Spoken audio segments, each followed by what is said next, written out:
Le agradezco enormemente al doctor Víctor Alejandro Espinosa Valle, analista, politólogo, doctor en Ciencias Políticas y Sociología por la Universidad Complutense de Madrid y por la UNAM, miembro del Sistema Nacional de Investigadores, profesor investigador del Departamento de Estudios de Administración Pública de El COLEF. Nos tome la llamada. Doctor, ¿cómo estás? Qué gusto saludarte. Hola, muy buenos días, David. A tus órdenes. ¿Qué reflexión merece lo que vimos el domingo en el proceso electoral de Baja California en específico? Si quieres, después nos vamos a lo nacional, doctor, si nos lo permites, porque creo que fueron situaciones distintas y los resultados en los que finalmente arrasa Morena en nuestro estado. Sí, bueno, son unas elecciones que se daban en un contexto, en un escenario inédito, ¿no? Por primera ocasión teníamos elecciones concurrentes, es decir, coincidía la elección para renovar poderes locales con la elección para renovar la Cámara de Diputados Federal, y era pues una situación inédita, además de un escenario pues adverso como es el de la pandemia. Entonces esas eran las expectativas, aunadas a saber si la gente iba a salir a votar, ¿no? O seguíamos con niveles de participación tan bajas como la de 2019, que no llegamos al 30%, 29.9%. Pero pues como bien señalaban, hace unos momentos señalabas, pues pasamos casi en 10 puntos la expectativa de la participación, 38%, no fue únicamente en Baja California. Para una elección intermedia a nivel nacional también se aumentó 5%, de 47 en 2015 pasamos ahora a 52%, de manera que lo que nos está indicando es que pues había una gran expectativa de la población por todo lo que vivimos antes, ¿no? Yo creo que fue muy claro que había dos discursos, dos narrativas. Por un lado las oposiciones, así en general, que señalaban que había que salir a votar porque era un momento histórico para definir el rumbo o acotar el rumbo del gobierno de la 4T encabezada por Andrés Manuel López Obrador, y desde el gobierno pues la necesidad de refrendar una mayoría absoluta en el Congreso que le permitiera seguir instrumentando su proyecto. Entonces estas narrativas yo creo que estaban atrás, ¿no?, de la discusión. Creo yo que generaron muchas expectativas en la población, aunado en lo local, también hay que decirlo, David, a los personajes que estaban compitiendo, ¿no? Esto también añade una variable ahí para entender por qué salió la gente un poco más a votar en medio de condiciones, como decía, complicadas. Claro. En el contexto se habló mucho el domingo, doctor, de la violencia. ¿Es violencia o es violencia electoral o qué diferencia habría? O vaya, mi pregunta, doctor, es cómo entender lo sucedido el domingo en Baja California. Si bien los casos de intento de robo de papeletas y de quema de urnas fueron pocos, pues ya ves este asunto de pues, los desmembrados o los degollados, que hasta me da cosa mencionarlo, como se dice coloquialmente, pero muchos nos hemos cuestionado cuál es la perspectiva correcta para ver esos hechos en una jornada electoral. Sí, bueno, en general pues conocemos el contexto de violencia que vivimos a nivel nacional y a nivel local, ¿no? Ahí están las estadísticas, diariamente amanecemos con datos terribles, ¿no?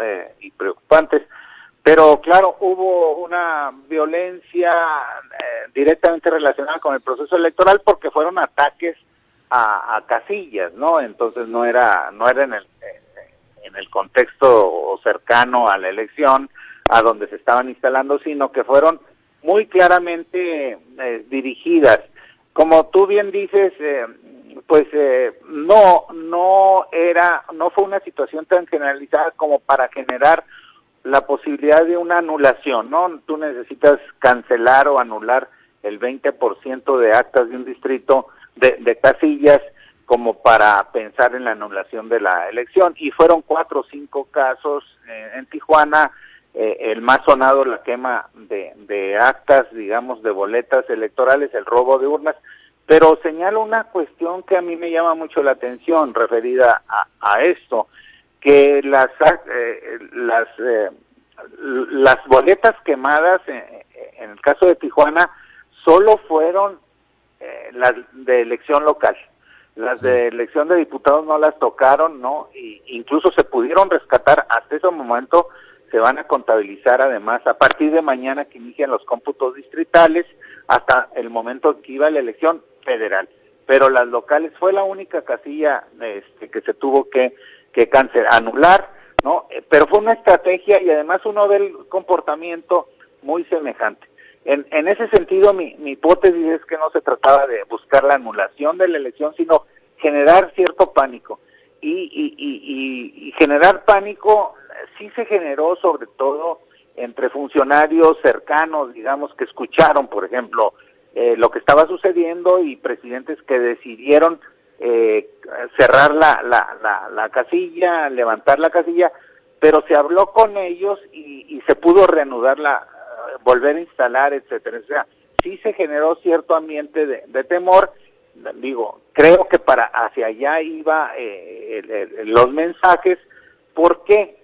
Porque desde mi punto de vista, entre menos participación, los partidos o candidaturas que tengan más posibilidades de movilizar voto duro pueden ganar la elección con pocos votos.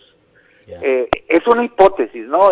Habría que ver una vez que detengan a la gente si realmente obedecía esto o que obedecía su vandalismo, pero si tú bajas la participación, por un lado con menos votos logras ganar una elección si movilizas mucho voto duro, o también partidos que pudieran perder el registro si bajas la votación tienen más oportunidad de salvarte.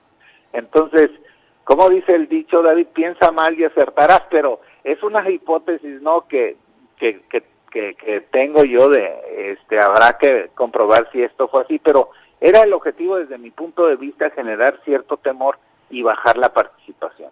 Claro, y ya veremos, como bien dices, doctor, porque finalmente hubo detenidos, hay 10 carpetas de investigación abiertas por presuntos delitos electorales y esperaremos los dictámenes de la autoridad. Ahora, si nos vamos al tema nacional, todavía están por resolverse algunos números, pero la expectativa es que Morena gane hasta 11 gubernaturas, doctor. Y si bien gana mayoría en lo que se refiere a los diputados federales en la Cámara Baja, pues mucho se ha discutido este último tema. Y yo decía, pues al final Morena y sus aliados ganaron mayoría y para la calificada pues bastará la gestión y la negociación si lo necesitan, y ahí ha estado la pelea, ¿no? Entre si Morena perdió terrible en la Cámara Baja, ya no va a poder hacer nada y no, pues espérate tantito, o sea, ve los números primero. ¿Qué análisis nos podrías compartir respecto a eso? Sí, yo creo que hay como 3 escenarios que hay que analizar de los resultados.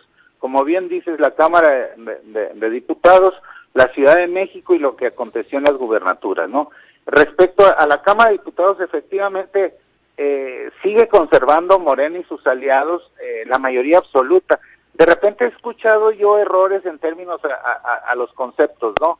Se confunde mayoría relativa con mayoría absoluta y luego se confunde mayoría calificada con mayoría absoluta. No, lo que tenía Morena y sus aliados, producto de la elección de 2018, era mayoría absoluta, no calificada. Entonces, esto lo refrenan. Bajó algunos, porque todavía lo que tenemos pues son los resultados preliminares. Te digo, estamos esperando los cómputos que tendremos hacia el viernes. Rangos, ¿no? Lo que anunció Lorenzo Córdoba, rangos de posibles números que tengan los partidos, ¿no? Y entonces el rango de la alianza encabezada por Morena, que va ahora con PT y con el Verde Ecologista, se mueve entre Morena son 190 o 203. Es decir, baja unos votos la alianza, porque tenía 323, baja cerca de 30 diputados la alianza, pero sigue conservando la mitad más uno, que es 251 votos los que necesitaba la alianza de Morena. De manera que la película de la Cámara de Diputados prácticamente queda igual, ¿verdad? O sea, no hay una modificación. Como tú dices, la negociación se va a tener que seguir dando. Yo he visto encabezados también que me parecen poco serios de medios nacionales diciendo Morena no perdió la mayoría calificada. ¿cómo vas a perder algo que no tienes? O sea, no tenía mayoría calificada, tenía mayoría absoluta y esa la refrenda. Entonces, además, desde 1991, hay que decir, para una elección intermedia, el partido del presidente no refrendaba la mayoría absoluta. Este es un dato importante. Todos los gobiernos, la mayoría que tienen en la Cámara al iniciar, lo pierden casi todos los gobiernos en México en su elección intermedia, por muchas razones. Pero esta es la primera ocasión en que un presidente sale con gobierno unificado, se le llama, cuando tienes la mayoría absoluta en la Cámara. Entonces, excelente dato, doctor. Sí, o sea, no perdió, bajó 30 diputados a lo mejor, pero no la pierde esa mayoría. Dos, de lo que casi nos está hablando es que pues el resultado de 15 gubernaturas gana 11. Es muchísimo el triunfo. Además, en estados que nunca habían tenido alternancia, como Colima, que eran bastiones del PRI, o Campeche, tienen alternancia. Entonces, y todas las gubernaturas, o la mayor parte de estas 11, las pierde el PRI, que tenía mayoría de gubernaturas en el país. Entonces, ese dato, pues obviamente por razón estratégica, las oposiciones no dicen nada, ¿no? Y lo que ponen la atención es en la Ciudad de México, que ciertamente pues es un descalabro para Morena, pero así es la democracia. O sea, esperar que siempre se gane todo, además en una situación intermedia, pues yo creo que no es correcto. Por eso, yo lo que estoy diciendo ahora es que los partidos tienen que hacer una seria reflexión de qué pasó, una autocrítica, incluyendo a Morena, porque los mayores cuestionamientos que están surgiendo de donde no ganó es la designación de candidatos, que a mucha gente no les gustó, incluso a los militantes. Perdón, entonces lo tienen que revisar.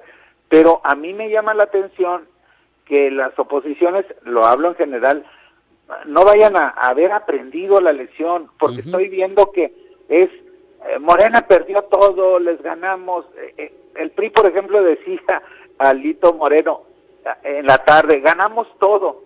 Entonces tú y ves el descalabro y dices, bueno, todo, y volteas a ver dónde, ¿no? Oye, pues entonces creo que en este contexto es muy interesante lo que dice Citlali Hernández, la secretaria general de Morena, la secretaria nacional de Morena, porque dice: tenemos que entender que Morena le falló a Sheinbaum, le falló a López Obrador en la Ciudad de México. O sea, comienza una etapa de reflexión muy dura para lo que pasó ahí. Pues es lo que tienen que hacer los partidos, ver en dónde estuvieron mal y rectificar, porque vienen 3 elecciones muy rápido, David. Viene la consulta el próximo mes para ver si se juzga o no a los exfuncionarios, ¿no? Del pasado. Viene en un año la consulta de la revocación de mandato, inmediatamente después, hacia finales de 2023, el proceso sucesorio. Entonces, tienen poco tiempo los partidos, y uno de los graves problemas que presentan todos los partidos, lo vemos en Baja California, con la alianza Va por Baja California, ¿no? Es que es el momento de designación de sus candidatos, es la parte más crítica. Y si no se ponen las pilas y no lo revisan, y todo es triunfalismo de todos los partidos, porque es lo que estoy viendo, nadie dice, salvo Citlali, que me pareció muy correcta su postura, que me parece que es la correcta. Oye, tenemos que revisar, y si es necesario renuncio, pero yo no estoy viendo eso en los otros partidos, y entonces mucho me temo que lo que viene por enfrente va a seguir la misma estrategia, pura guerra sucia, y con eso tratar de ganar. Yo creo que la muestra en Baja California es que eso ya no alcanza, y que por fortuna hubo una ciudadanía que dice, pues también quiero oír propuestas, cómo le van a entrar, cómo le van a hacer. Y entonces creo que todo mundo debe de hacerse consciente y de asumir sus responsabilidades y decir, pues en dónde rectificamos y dónde no. El fenómeno Hank es muy interesante, David, en Baja California, cómo se rompió el PRI, el costo que esto tuvo, y que si uno pone en el escenario, ya sé que no existe el verbo hubiera, como dicen, es un mal verbo, pero si uno suma lo que alcanzó Guadalupe Jones y Hank, hubiera estado muy cerrada la competencia, y en eso sí sirve En un escenario de alta competitividad, el voto útil sí es posible. Entonces, ¿qué fue ahí? Un gravísimo error, que si no se hacen cargo de eso, pues dices, pues no les pasó de noche, ¿no? Y claro, no entendieron lo que les sucedió. Yo veo, por ejemplo, y con esto concluyo, David, por ejemplo, en los resultados de la elección de diputados federales en Baja California, en donde, como bien dice, también hubo carro completo, pero el fenómeno que yo no había visto, el segundo lugar en todos los distritos es el PES. Por arriba del PRI, por arriba del PAN. ¿Ese sería el parte del fenómeno Hank? Claro, o sea, arrastró incluso la gente que iba a votar por Hank, pues mucha gente dice, pues también por el PES a nivel diputados, etcétera, claro, ¿no? Y uno ve los resultados, de verdad, es Morena, con exactamente lo que ganó Marina, 40 y tantos, 50%, y los 20 puntos abajo, el siguiente es el PES. Yo nunca lo había visto que el PES obtuviera esto, más en el contexto nacional, en donde al parecer va a perder el registro. Quiere decir que, como quiera que sea, Hank era un candidato fuerte, y el PRI y la alianza ni siquiera se dieron cuenta, ¿no? Entonces, a eso me refiero, es exacto, que deben claro, de hacer un trabajo de autocrítica y de reflexión, y no solo estar diciendo, es que ganamos, o sea, no es posible tanta ceguera, a mí me parece, ¿no? Pero bueno, si quieren seguir perdiendo los partidos, pues allá ellos también, ¿no? Totalmente. Doctor, como siempre, muchísimas gracias, un abrazo a la distancia y seguiremos en contacto. Muy buenos días. Claro que sí, David, otro abrazo. Es el doctor Víctor Alejandro Espinosa Valle, analista, politólogo, doctor en ciencias políticas, profesor investigador de el COLEF. 7:5.